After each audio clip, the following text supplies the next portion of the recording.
And the latter, suffering in silence, which already sounds terrible, is detrimental to your mental health, which is your emotional, social, psychological well being.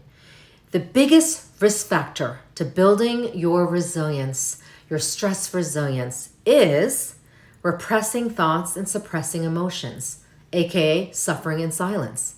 And particularly in the Asian community, among Asian Americans, you see this, but also in the Asian culture, hence our favorite K-dramas that we see, where you might see the protagonist and antagonist holding things in, suffering in silence, is part of what's rooted in Confucius teachings, which is very much part of Korean society, but obviously East Asian society. And so think about the tenets of Confucianism: peace, the collective, harmony, right? Tolerance of both physical and emotional pain. That's part of that.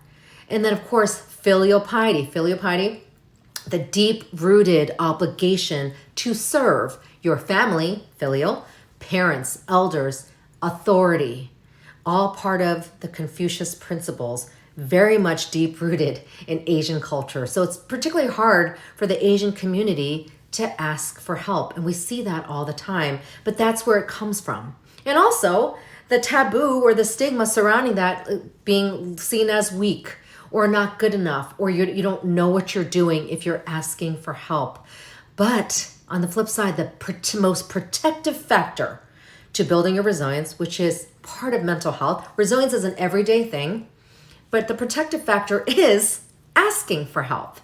And despite what people think of asking for help, I look weak, I don't know what I'm doing, it actually takes courage to ask for help, and also builds communication, skill building in that to do that. But by the way, asking for help, not one and done, it takes practice. But you know where it starts? Is you offering help. And I'm saying this to everyone, but particularly in the Asian community, where we kind of keep our head down and keep to ourselves and, ooh, what are they up to? I'm not going to say anything. And then when something happens to you and you're suffering in silence, you're like, oh, I can't say anything. Why don't we build a system of reciprocity where you say, you know what? I want to be able to ask for help when I need it, so I will offer help because you know how hard it is to ask for help.